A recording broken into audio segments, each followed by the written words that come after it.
says almost that he's like, I'm giving you to them, lead them, be a beacon to them. It says they wish to be a good planet, they just haven't seen the light. And Superman says, no, I'm going to step in and save them. I'm giving you to them, the people of Earth. I'm giving you to them, but don't interfere in anything. And then my question for discussion would be, what is the light? I think in today's world, it's really important to talk a little bit about how important it is to have a sense of objective morality. All right, everybody, welcome back to another episode of the Watch Well podcast. My name is Parker, and this is my co-host, Nick. How's your week? Great week. Yeah. Happy to be doing this review, having a guest who you'll introduce in a second. But yeah, I'm excited about this. This is going to be fun. It's going to be a lot of fun. And it's much easier to ask you about your week when we haven't done 3 episode recordings in a day. Yeah. In one day. Right. Yeah. So you actually have a week to talk about in more than just one episode. So a lot of fun. I'm excited. Follow us on social media, YouTube, Instagram, Facebook, and Twitter. At WatchWellPod on Twitter, and then you can follow me at Real Parker Brown on Twitter, which I think is called X now. It just kind of depends on who you talk to. We got all that out of the way. I'd like to introduce our guest. Our guest today is the one and only Mr. Keith Foskey. He's the pastor of Sovereign Grace Family Church in Jacksonville, Florida, and the host of the Your Calvinist podcast, a weekly podcast about scripture, culture, and media from a Reformed perspective. And he's known on YouTube as @YourCalvinist. And you can also check him out on X @YourCalvinist. So did I miss anything? Do you want to, where people can find you? Well, the easiest place, if people are looking to get in touch with me, KeithFoskey.com is a new website. That's actually just my name. And you can access all of my social media links and our shirt store and all that stuff there, as well as send me an email directly. It comes right to my phone, and I usually respond within a few days. So that's awesome. That's awesome. Cool. So now that we got that out of the way, let's jump right into the movie. We're going to be reviewing Keith's selection. Mm-hmm. And Keith, Superman 78? Superman guy. Yes. Superman. Absolutely. With the glow-in-the-dark shirt. The glow-in-the-dark is key. Yep. Yes. That's super awesome, man. That's awesome. Cool. So, Nick, do you want to start with the rundown here? Yeah, so it's rated PG, and just for context for people, this is before the PG-13 rating existed. I would imagine if it was made today, it'd be like just about any other superhero movie rated PG-13. Directed by Richard Donner, released in 1978. Made $134 million at the box office in 1978, which means today that's probably like 500 or 600 million in today's dollars. So it was, even though that doesn't sound like it stacks up to modern movies, it absolutely does in terms of the number of people who went to see this movie and how big of a hit it was. Received very, very good reviews. From both critics and audiences. So, I know Rotten Tomatoes isn't the best source nowadays, but the Rotten Tomatoes score is 94%. So 94% of critics call it a great movie, and then 86% for the audience score. IMDb, 7.4 out of 10, and then Letterboxd, 3.7 out of 5. So by all accounts, very good movie. On Rotten Tomatoes, one of the highest rated superhero movies that exists even still today. So that's the rundown of the film. But I also just want to take a second to highlight the director, because when you're watching a film and you don't want to just check out and take what it's giving you, but if you want to actually think about what are the messages and themes, it's a really good idea to pay attention to who's making it, who is making this film. And then you can also look, if it's a pre-existing character like this is, comic books, you can look at the history of the character and things like that as well. But Richard Donner is probably one of the most accomplished directors in film history, has a huge filmography of a ton of really popular movies, including Superman, the Lethal Weapon series, all kinds of really popular movies. And I just have this little short snippet to read here about his legacy and impact on cinema. It says, Richard Donner's legacy lies in his ability to create memorable adventures, inspire fellow filmmakers, and entertain audiences across generations. Wow.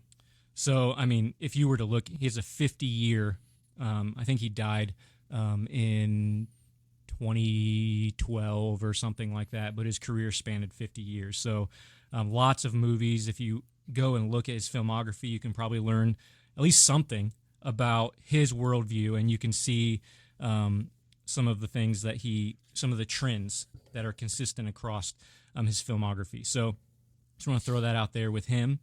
So that's Richard Donner. Interesting. Super cool. Keith, I'm actually interested in your perspective. For IMDb, 7.4 out of 10. I think, from the little I know you, you're going to disagree with that rating. Well, I think that it's fair in that it's taking into account probably the mindset of people who are looking at this from a now looking back perspective versus where I'm coming from. I was born 2 years after this movie came out. So I was born in 1980. So I grew up with this as the seminal superhero movie. And so for me, there's the nostalgia part that I admit creates within me an understanding that this is better than the others because, and I'll talk about why I think it's better in a bit, but ultimately when someone compares this movie to something like Endgame, when someone compares this movie to something like that,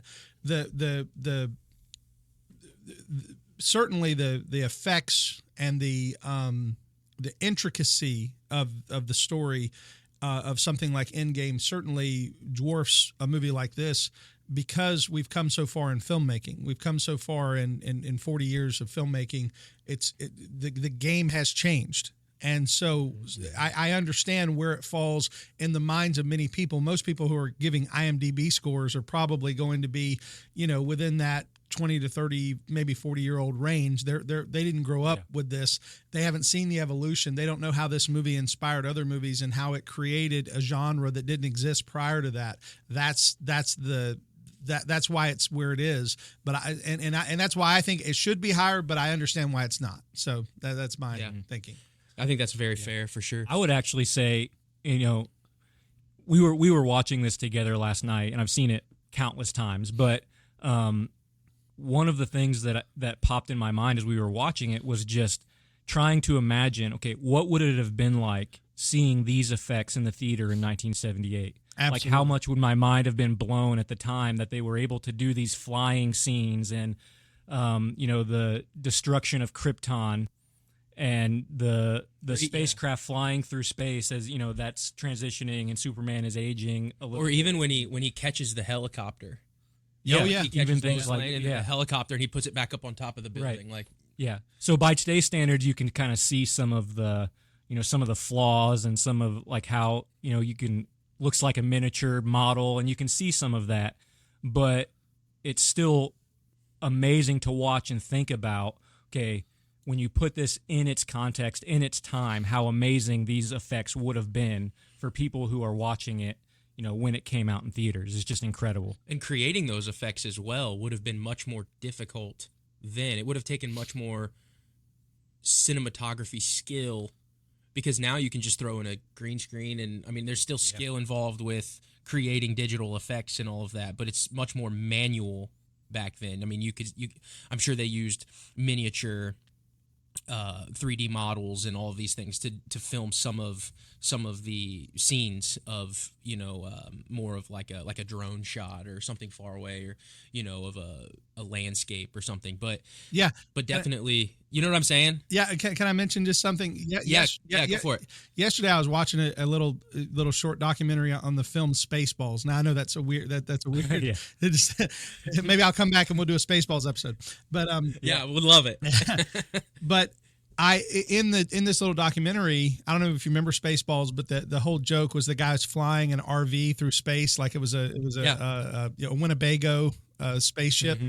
And when they were showing the documentary, there was a miniature Winnebago on set. It was about maybe like a third scale Winnebago that they were flying through. And I'm like, no one would build a third scale Winnebago spaceship today. They would just create it. Yeah. They would create it in a computer program. And movies have become, and I don't mean this in a way that's meant to be derogatory, but hear me out. Movies today have become fancy cartoons. Because we've gone away from practical effects and moved into all digital effects. And what happens with digital effects is you realize you're really watching something that someone has created in a program, like a drawing program, and therefore it loses some of that feel of the realness. In the Superman film, the poster, which I have here, the tagline of the poster was, "You will believe a man can fly." That was that was the tagline. And if you specifically watch the flying scene right after the helicopter, when he lays the helicopter down, Margot Kidder, Lois Lane, she falls down, she faints. He flies away, and he is on ropes. I've seen the making of it and how they did it. He's literally flying the same way David Copperfield flew in his Magic Act. I don't know if you've ever seen David Copperfield's Magic Act, where he flew. He basically is using wires. He flew on wires, and he really looked like he was flying. It didn't look like a digital effect. It didn't look like a cartoon. It looked like a dude lifted up off the ground and flew away. And that, to me, is the best looking scene of the whole movie, as far as just what looked like that really happened. And so, I imagine in 1978, people were losing their minds. Yeah.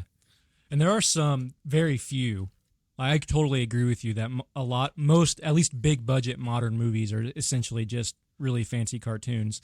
There's just a few directors who don't follow that path. So like, Christopher Nolan with the Dark Knight series, very few actual digital effects. It's all practical, and, they're really crashing a plane and a helicopter and flipping a semi and doing all that stuff. But it's incredibly rare. J.J. Abrams would probably. I don't know. I'm not sure. I love it. I love it when they're willing to do it, and I know he's a little crazy, but someone like Tom Cruise, who goes out of his way to do practical effects. Yeah. I mean, he strapped himself to the side of a plane and really took off. I mean, who does that, right? You don't have to do it, but he did it. Yeah. And in 20 years, when somebody's watching that scene, it'll still feel real. It will. Yes. Yeah. But the digital cartoon animated effects in 30 years, with all those advancements that happen over that time, it's probably not going to feel real anymore. Like Endgame will not, even though I really enjoyed Endgame. Oh, sure. But even, it's a great movie, but it won't hold up 20, 30, 40 years in the future the way that practical effects will, because it's just not real, right? And you can try to make it look as real as you can, but you can't get past the fact that it's still not real. So, yeah. And let me throw this out. I want to say, too, and I'm not trying to poo-poo on Endgame, because, again, it was a great film. When I watched it, when I watched the Infinity War and Endgame back, in the theater, I went to both. I mean, I cried. I get emotional in movies. Don't judge me. But no, you're good. There's emotion in the movie, and it's a really good storytelling. But I have not rewatched those movies the same way I've rewatched Superman 78. I've watched Superman 78 so many times, I can walk you through the movie pace by pace. You guys said you watched it last night. I didn't need to. It's one of my favorite movies, and I just know the movie well, and I don't have that same connection to some of these newer movies, even though I would grant there are certain things that are better. They just haven't connected with me the same way. And maybe it's my age. Could be this was, again, seminal for me. This created. Right. Yeah. Yeah. That first feeling of when something just blows your mind, and it just sticks, and I want that. I want to be that. Yeah. Absolutely. And so you said you were born 2 years after this came out? Is that what you said? Or 2 years before? Okay. No, 1980. Yeah. I'm 1980. I'm a Reagan baby. Okay. So this is probably on TV all the time as you're growing up, right? I remember even in the 90s when I was growing up, this and Superman 2 was on TV nonstop. Every Saturday, one of these two Superman movies would be on, and I would watch it. So so as things tend to stick with you longer when you've experienced them at that age, right. at a younger age, and things like that. So yeah, there's that probably plays a role in your love of this movie and things like that. But yeah, good stuff. That's really good stuff. All right, so synopsis. Yep, I'm finding it. Just before the destruction of the planet Krypton, scientist Jor-El sends his infant son Kal-El on a spaceship to Earth. Raised by kindly farmers Jonathan and Martha Kent, young Clark discovers the source of his superhuman powers and moves to Metropolis to fight evil. As Superman, he battles the villainous Lex Luthor, while as novice reporter Clark Kent, he attempts to woo co-worker Lois Lane. So that is the synopsis of the movie. We've already talked about Richard Donner. Would you say this is Richard Donner's best film that you've seen? So when you take into account like Lethal Weapon, Superman. Yeah, I'm very. I have a lot of love for the Lethal Weapon films, specifically the first one. I say it's my favorite Christmas movie, but that's a big joke because everybody argues about Die Hard being a Christmas movie. Die Hard, yeah.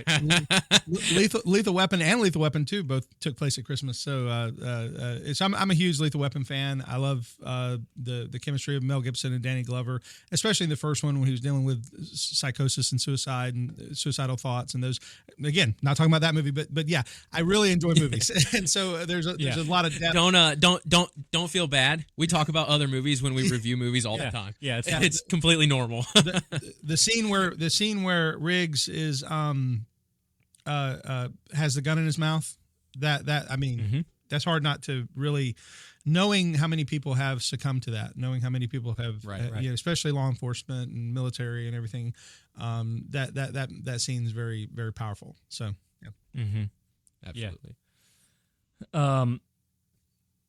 So another just quick fact about that I thought was interesting. So this was actually scheduled to be filmed at the same time as Superman 2. So Superman 1, 1978, but then halfway through, or three-quarters, however far they were, through Superman 2, Richard Donner was fired. Yep. Now, I have no idea why he was fired and why he didn't finish the movie, but then so Superman 2... I can't remember the name of the new director, but somebody else took over and finished out that film. They decided not. Okay, and they decided not to give Richard Donner any credit for the film, so he's not credited in any capacity on Superman 2 until, you remember a few years ago everyone was going crazy about the Snyder Cut, right? Let's get the Snyder Cut of Justice League.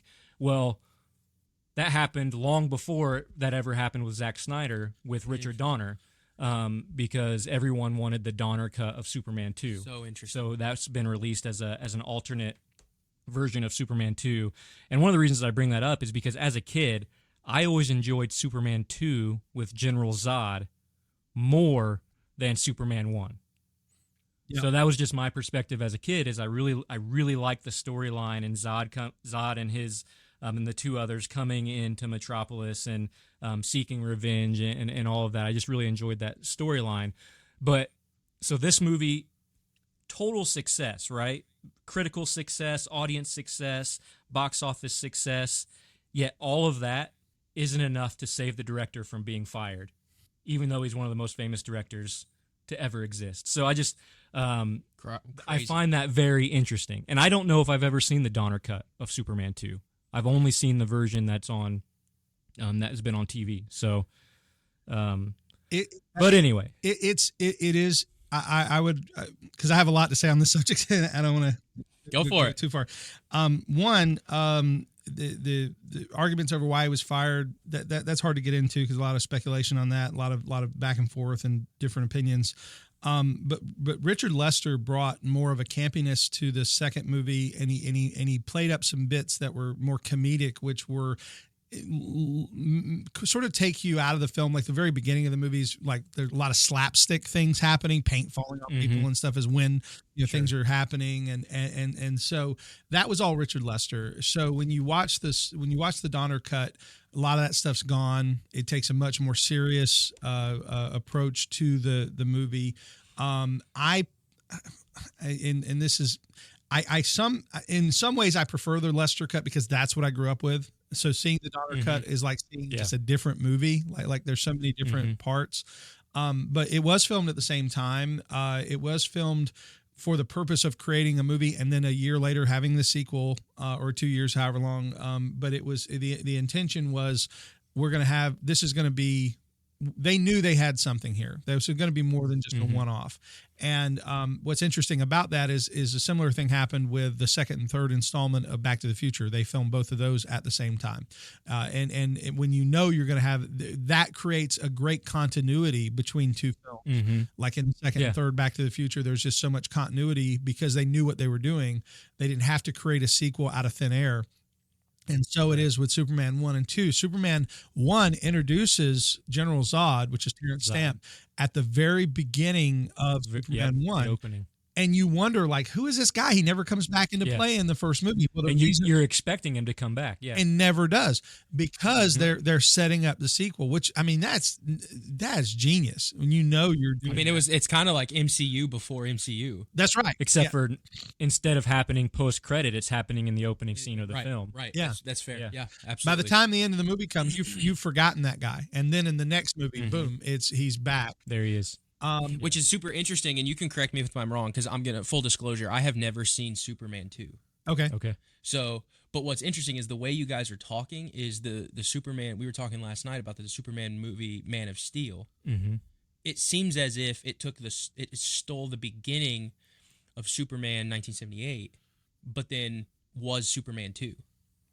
Because General Zod, I mean, it definitely took a ton of story from the original Superman. Because you got to be essentially, because I was like, dude, this is exactly like Man of Steel. Yeah.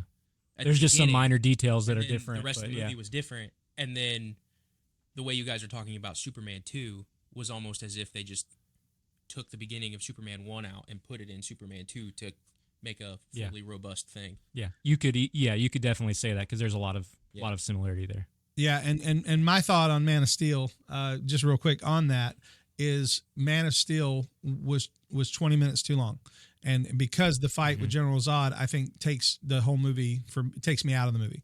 I think the movie should have ended with General Zod's defeat, and because he's defeated when the space the Earth engine, the Kryptonian the thing that's trying to create the Kryptonic or Kryptonian atmosphere is taken away. And when that's taken away, General Zod is on his knees. He's defeated. That would have been a great end to the movie. Right. But instead, they fight for another 20 minutes. Superman kills him.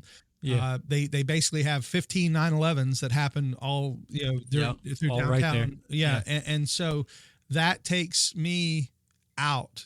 I don't enjoy that last part. And then of course the rest of the next movie, the Batman v Superman, and then is all based on that awful part, and it creates this new thing. And it just, Superman loves Metropolis. And the fact that he is responsible for destroying 9/10 of the city is really doesn't make sense. It really takes me. And I love Henry Cavill. I think he's a great actor. I think what his Mission Impossible stuff. I mean, and his Superman stuff. He looks like Superman.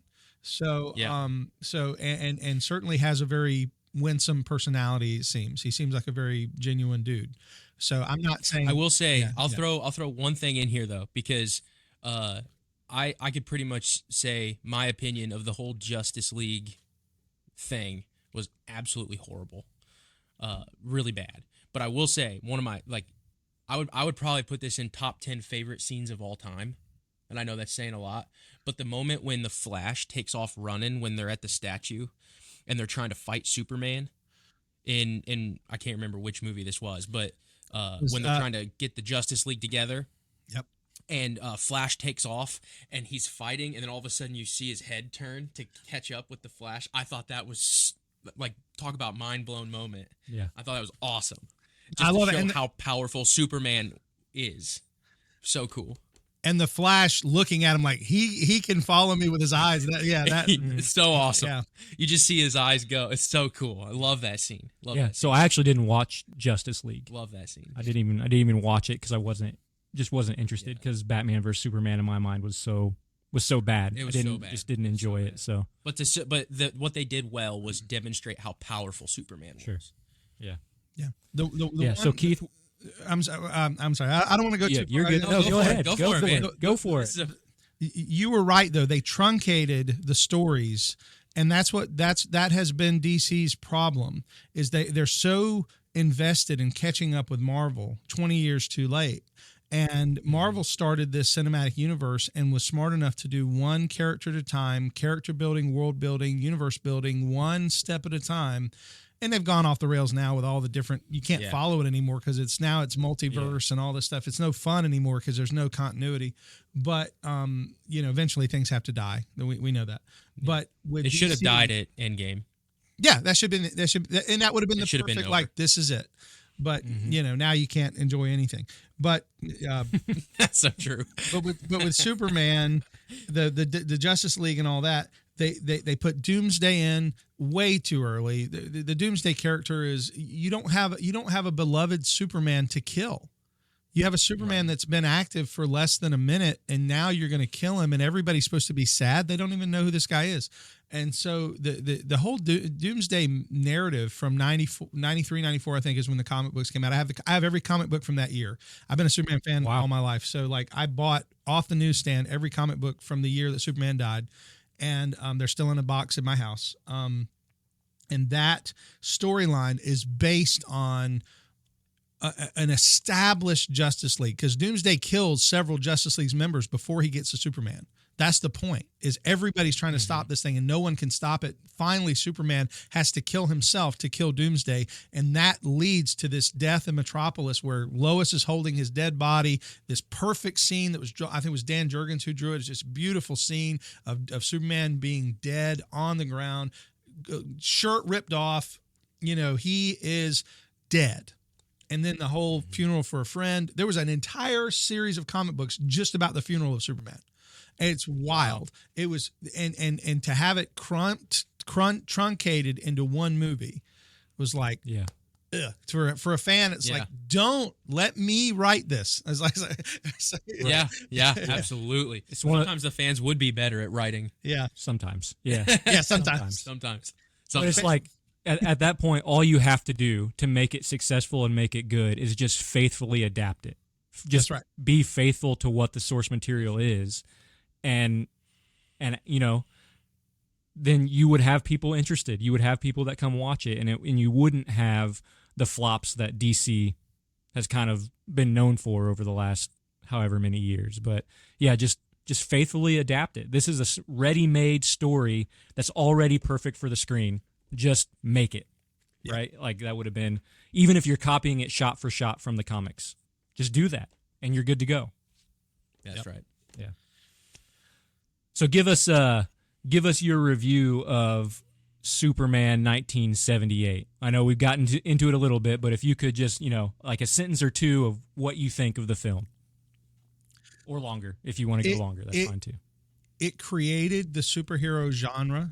Prior to this movie, that didn't really exist. So even though there was, the campy Batman movie that came out of the TV show with Adam West, and I love Adam West. I love what he was trying to do. He was trying to make Batman for families, and he did a good job.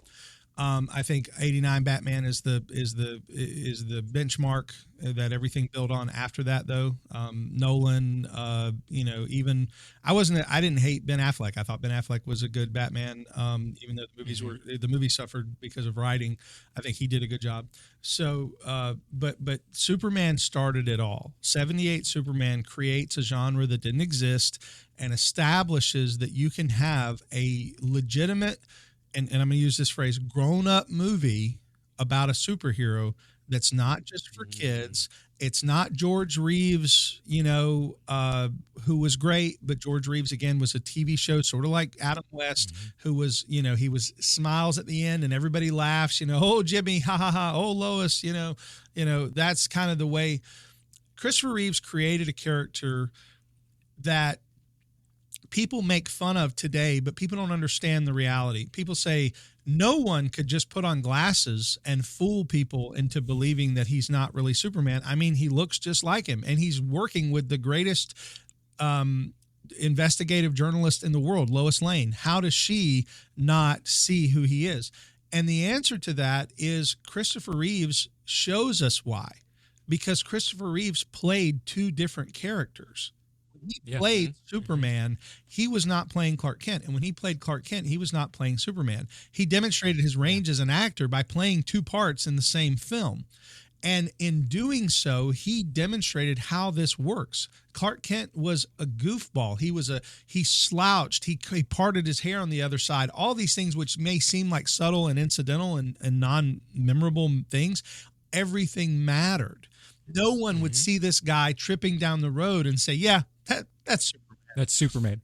And Lois's blindness has always, I think, could always be attributed to her love for Superman. There's no way this goofball who sits next to me is the man that I love with all my heart.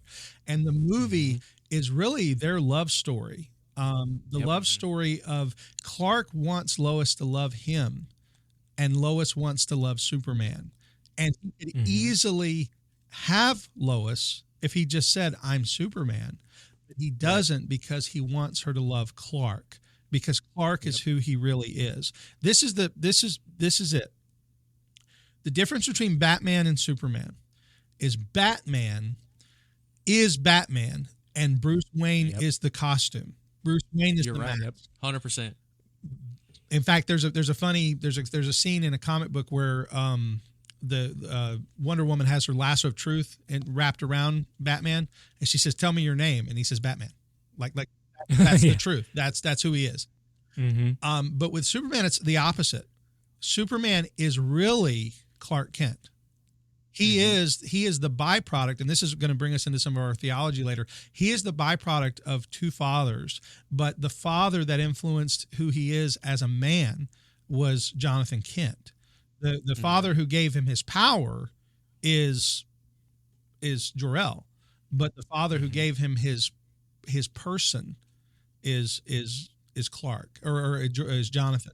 And we see the character who plays Jonathan in the movie. He's the older man, and I hate that he died, because this is one area where I think, and I'm going to bring up again the TV show. I loved Lois and Clark, the newest of the Adventures of Superman with Dean Cain. Watched it every week when I was growing up. I loved Dean Cain, and but the best part of that movie was his parents were alive. And his parents were active in his life, and they helped him make moral decisions. They helped him create to establish who he was as a person, this farm town boy.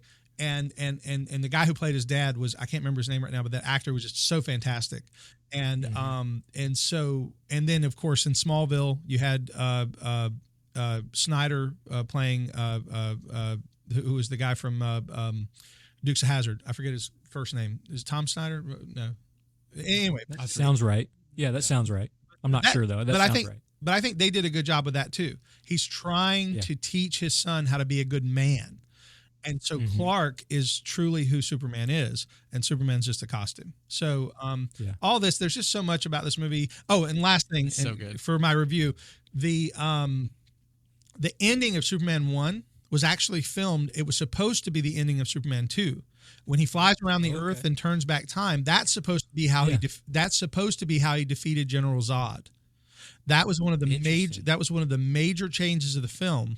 Was that him flying back in time was supposed to be saved for the second film. They used it in the first film, and that became the MacGuffin that kind of hurt the series, because what happens after that is everybody says, well, if anything really bad happens, Superman could just turn back time. And that became a problem later, because the question was, well, why didn't Superman just do that again? And the answer from fans has been like, well, it only worked because it was Lois who was dead, and he loves Lois so much, therefore he was able to do this one time burst of energy, that he was able to do this miraculous thing. But it's the part that everybody makes fun of. You know, if you can fly back in time and start over, then you really have no problem. You can do it. You can't be defeated. Right. Yeah. I actually, so watching it, I felt like that. I understand the kind of criticism of how does that then extend to future films that are in the series, and why doesn't he just do that all the time? But the agony that he experiences and lets out that scream when Lois dies, right, in that earthquake, it makes sense to me that Superman doing that would happen right there in that moment. Now, I mean, obviously, if he can do it, then he can do it all the time, or, I mean, you would assume. But, just viewing it as a standalone film, this is just this Superman movie, I think it works. I just feel like it fits the moment extremely well, that Superman would be, like, just in this point of just absolute agony because this is the woman he loves who just died, and knowing that he didn't save her in that moment, right? He did not save her from dying just then, knowing that he can save just about anybody, but he can't save her then. And then to go and turn back time in the way that he does, to me, it fits the story perfectly. Now, obviously, I don't know what the ending would have been. I mean, maybe you have some insight into that, but I don't know what it would have originally been and what they changed it from. But I think it worked, if I'm just viewing this as a standalone film. Sure. Yeah, I'm not sure how the ending, I'm not sure how it was supposed to go. I just know that having watched some documentaries on it, it said this was supposed to be how he defeated General Zod. Because remember, General Zod has the same powers as him. And that made it difficult. How are you going to defeat somebody who can't be defeated?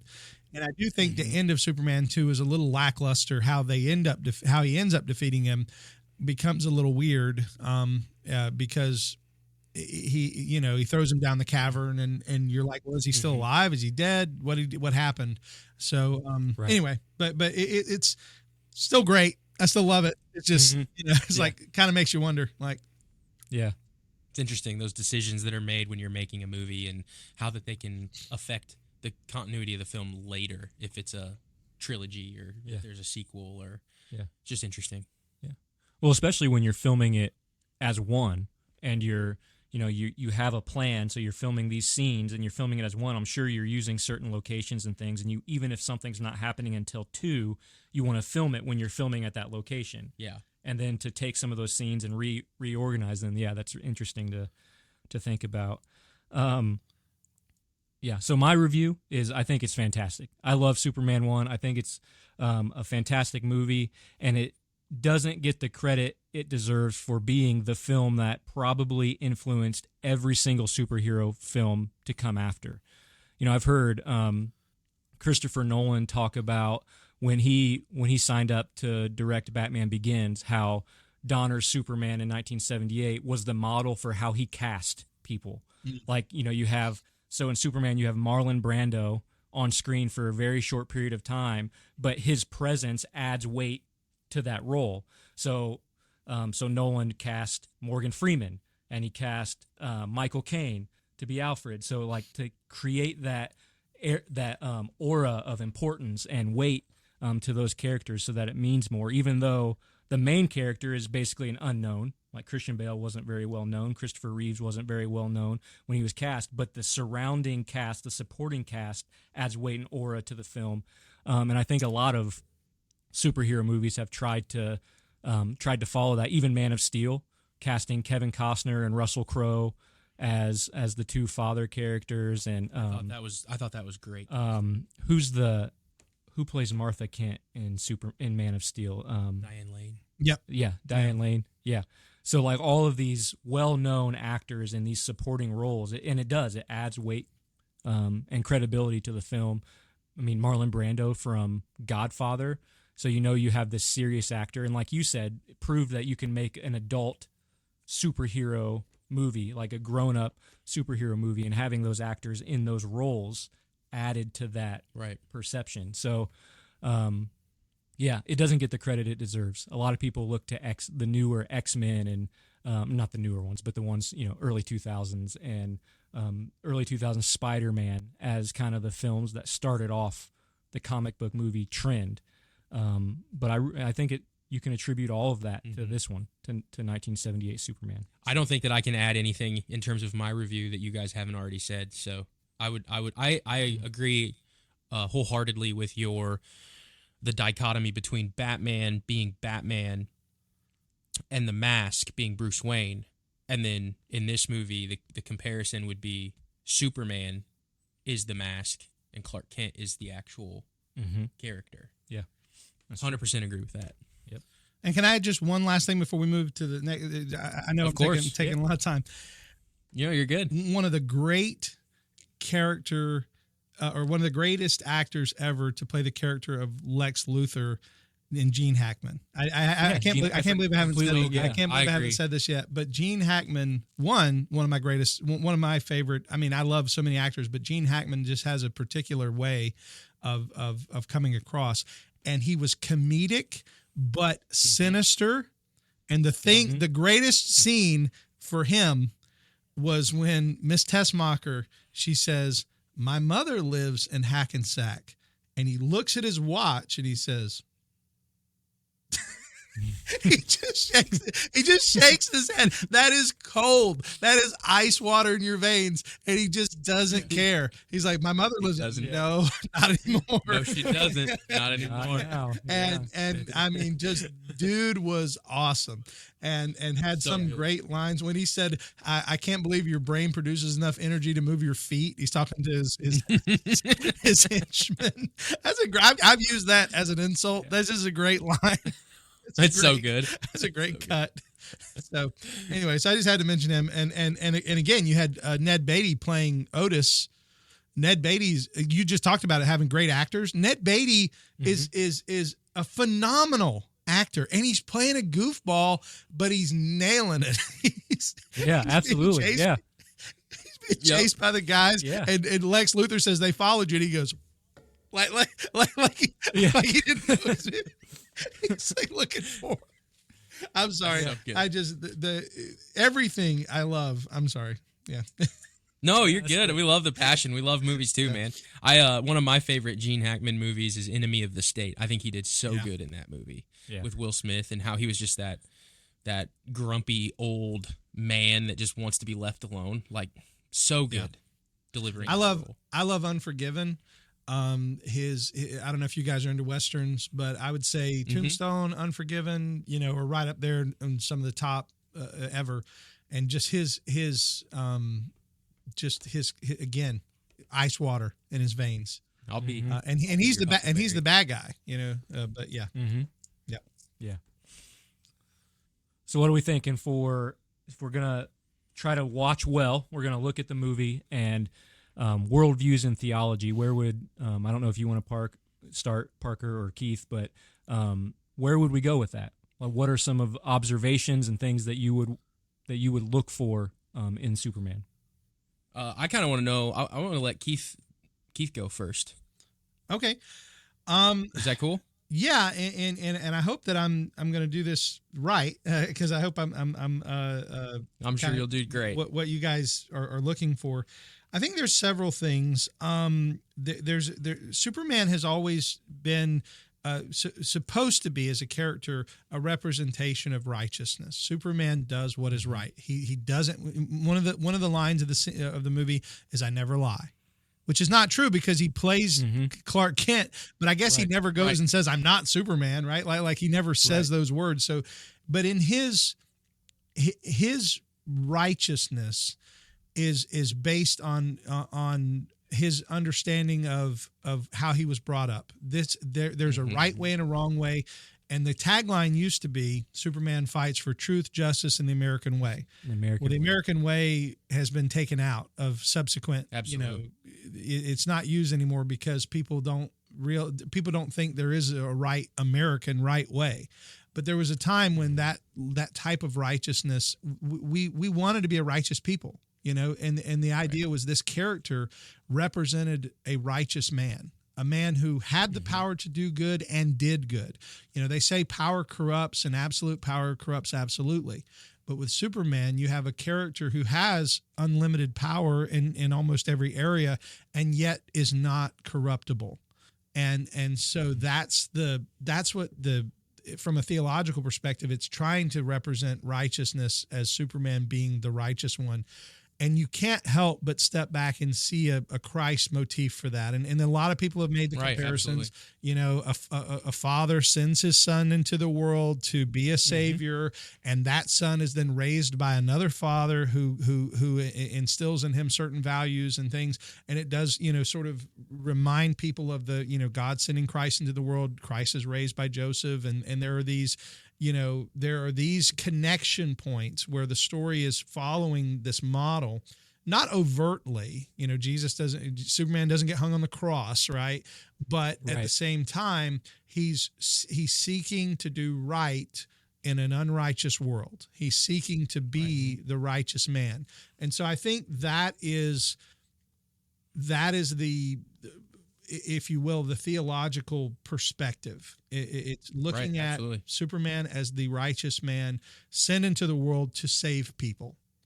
And that would point toward, of course, the greater and more, certainly much more valuable story of Christ, who came into the world, lived a righteous life for 30 years, died a substitutionary death to save those who believe in him. And that's my connection point for that. That's awesome. Yeah, absolutely. And he even comes from the heavens, right? Like he's even sent down from the heavens, essentially.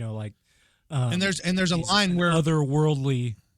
Yeah, there's a line where Jor-El says, "And I'm giving you to them." I'm like I'm sending you, like, for God so loved the world, he gave his only begotten son. Jor-El says almost that, he's like, I'm giving you to them, lead them, be a beacon to them, all that. Yeah. Yeah. Essentially be a light. And Jesus, in Scripture, Jesus says, I am the light, right? Yep.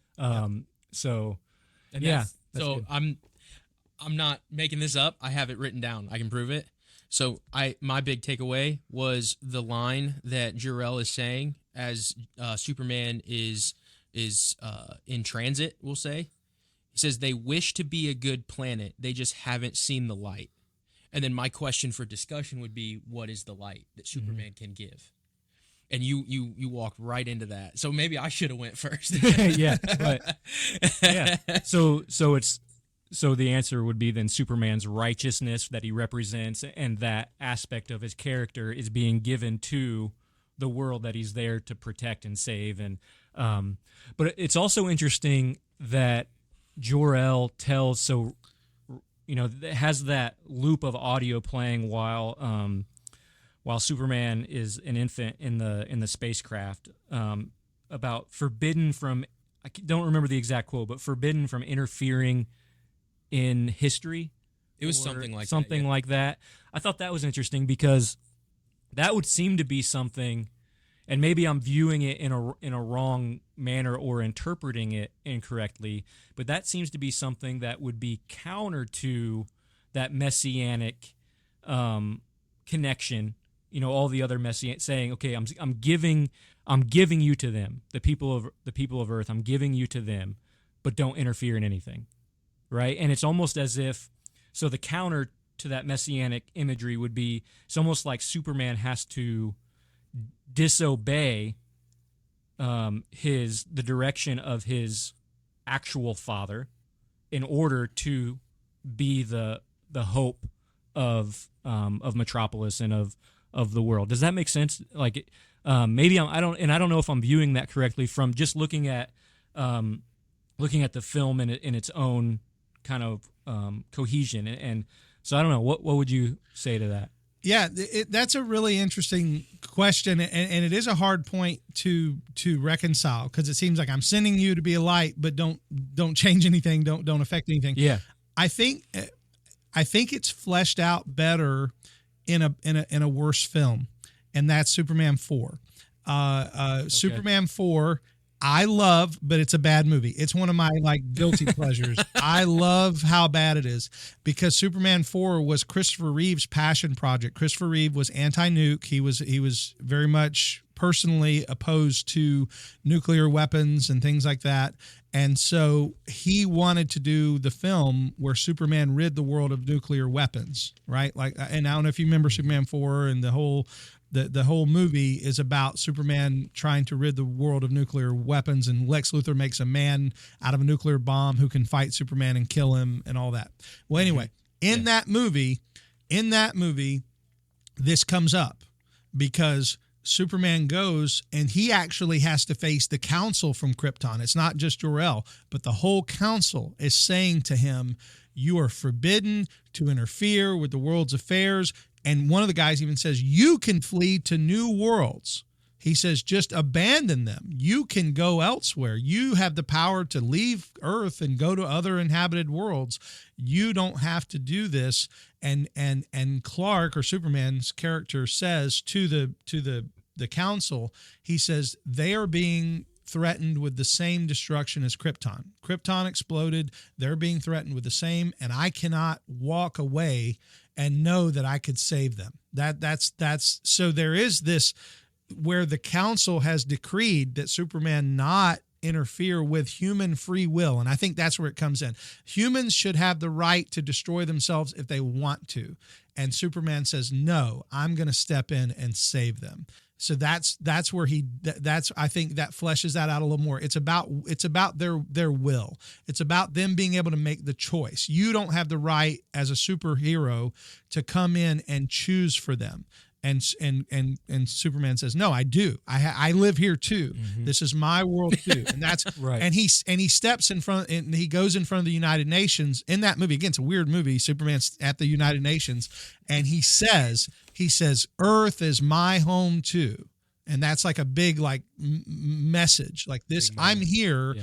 And I'm going to stop these nuclear weapons because I'm ultimately going to lose everything I love too if these weapons fall. So I think that idea is fleshed out later.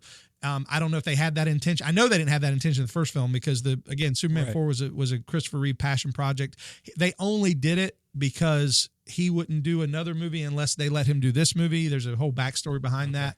And so Superman 4 is Christopher Reeve's version of Superman, which, he's a great actor, but I not a perfect storyteller. So yeah. And is that the one that's called Quest for Peace? Yep, Superman 4: The Quest for Peace. Okay. Does have my favorite side character though. John Cryer plays Lex Luthor's nephew, Lenny.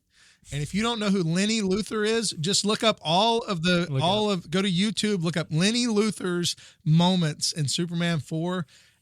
It's the best. John Cryer is just awesome. Yeah. And so yeah. I'll have to check that out for sure. So yeah, I enjoyed that one as a kid, but yep. Lenny Luthor. It's been so long since I've seen it, I can't remember everything, but yeah. So. Yeah, I think it's really important to pinpoint. So we're talking about Superman. We're talking about parallels to a messianic figure. We're talking about how he is righteous in and of himself. And I think in today's world, it's really important to bring that to the forefront and talk a little bit about how important it is to have a sense of objective morality that is reflected from a perfect God that is outside of us. Mm-hmm. Because, we would all agree that moral relativism is rampant, and that's the main reason why everything is so wrong in today's culture. So I just kind of wanted to open it up to wrap on that a little bit. Ask Keith your kind of thoughts on that with the movie and how it relates today and stuff like that. Well, just the taking America out of it for just a second, when the tagline for Superman is truth, justice, and the American way.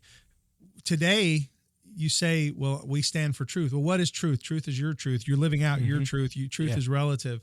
Justice. What is justice? Well, it's social justice. It's equity and equality and DEI and all that stuff. It's not about real, genuine justice. And so to say that you have someone who represents truth and justice is hard for people to swallow nowadays. It just doesn't seem to exist. And yeah, I think that, like you said, that's part of the problem in the world that we live in now, 40 years post the film, 46 years. We're coming up on 50 years. Wow, that's wild. That's crazy. Yeah. And so yeah, we're in a much different place as far as how we understand those concepts. And modern superheroes can't do that. Think of the modern superheroes are almost anti-heroes in that they push their flaws, they push their failures, and they push their brokenness. Tony Stark's has these problems. Playboy billionaire. And so I one time heard someone say the difference between Marvel and DC is that Marvel has characters that you can relate to, but DC has characters that you want to live up to. And I think the one among them that's the most is Superman. I think people dream about being Batman because we have a vengeance side to us. We want to see justice done by whatever means necessary at times. So there's a street justice aspect of Batman that we like. Plus, we like the fact that he's human and we can relate to that. Batman is just a human who really trained hard and has a lot of money. And like we could see that being like it's like Seinfeld said, right? When we look at superheroes, we're not looking at fantasies, we're looking at options. Like who's the option? And Batman's the option because he's a real dude. But Superman's the icon that we want to live up to. And that's, truth and justice is part of that. Yeah. That's really good stuff, man. In that moment because I think they actually say that quote in the film, Truth, Justice, and the American Way, right? They do. That has the potential to be the cheesiest, most unnatural line that anyone would ever say, but it's not, right? Like, because of who Superman is, it's genuine. Like, it seems absolutely genuine. But if Iron Man were to say something like that, you would have to believe that it's sarcastic, right? Like, if there's all these other characters, but and I really like what you're saying about the DC characters being who we try to live up to, because you can remove that, or who we relate to, or no, the DC are who we try to live up to. Marvel is who we relate to. Oh, right? Okay. Yeah. I think I got that flipped. Yeah. So, like, so in modern movies, you can remove that quote, truth, justice, in the American way. But if you remove the actions that Superman and the mentality and motivation that Superman has from him, he has to still be about, regardless of, if you remove that quote or not, he still has to be about truth, justice, and the American way, or he's not Superman anymore, right? So his actions have to show that that's still who he is, even if you don't want to offend anybody with the quote, and you want people in China to go to the film and make a bunch of money at the box office, so you're not going to put that in there and things like that. He still has to be about that, right? Like, and you still have to have this, like what you were saying earlier, you still have to have this righteousness about him, or no one cares. Like, if he doesn't have these attributes, no one cares about Superman. No one cares about him anymore. It's not a film to try to go see and connect to or get involved in, and it's not a story that anyone will ever want to see unless he still has those characteristics and attributes. And just that reality tells us that whether we want to acknowledge it or not, we're all longing for that person outside of us who displays this perfect righteousness. Amen. We're all longing in our hearts, whether we suppress it or whether we are Christians and acknowledge it, we're all longing in our hearts for this person to be what we can't be, to be what we are incapable of being, because we know how flawed and sinful we are. And again, even if we're not willing to say it in those terms, we know how our thoughts, and we know the ways that we fail constantly, and we want to look to someone outside of us as this image of perfection. And the reality is, the fact that we're drawn to Superman proves that we also need Christ. Like, our draw to Superman should direct us to the one who actually was this, right? Amen. The one who actually was in history and was these attributes, was righteous, was perfect, was loving, and did everything that I can't do, right? And so I just feel like our love of Superman, if we were honest with ourselves, would be a proof or evidence for the fact that we should also be looking to Christ.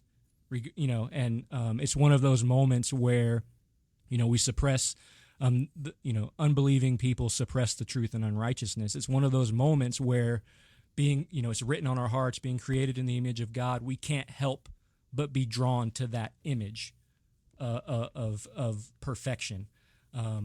So yeah, I think that's my biggest takeaway from the film, is just the condition of our hearts, our imperfection, and our want and longing for that righteousness. Yeah. Amen. I think that was good. I don't know. I think that summed it up pretty well. But we're at an hour. Keith, we really appreciate you coming on the podcast, and I want to congratulate you here again on 100,000 downloads. Isn't that what you posted on Twitter? Yeah, that was for our audio podcast. Yeah, we've been doing that for a few years and done well. But most people find us through YouTube. Most people find me through the comedy stuff that I do. I do a lot of funny videos, and so those have gotten a lot more attention. But the podcast is growing because of that. We're getting our audience from people say come for the funny, stay for the theology. So. Yeah, I love that. Yeah. I love that. And I'll just give you a quick plug. I listened to I think it's your most recent episode where you talk about your church and the history of your church and how you've come to more like reformed biblical focus and that transformation. I really was encouraged by that podcast and thought that story was really intriguing and fun to listen to. Okay, yeah, I was listening. Thank you. Yep. Yeah, and I saw the God Bless the USA Bible, and I was in stitches, man. I was laughing. Yes. I was like I was in this coffee shop. My wife was actually running a half marathon. She did that Sunday, and I was in this coffee shop, and it was just me, another person, and the workers, and I was laughing out loud, and they probably thought I was crazy, but yeah, the Post-it note from Donald Trump's desk. It doesn't say anything. But it was on his desk. It was so good. It's like perfect. This is perfect. So yeah, I would definitely recommend your stuff. If you guys are watching, go head over and check out Keith's YouTube channel and website for sure. And again, we really appreciate you being on, Keith. Absolutely, guys. Thank you so much for having me. This has been one of the most fun hours I've had in a while, just because this is a subject I enjoy so much. So thank you. Yeah, you're welcome. All right, guys, we will see you next time.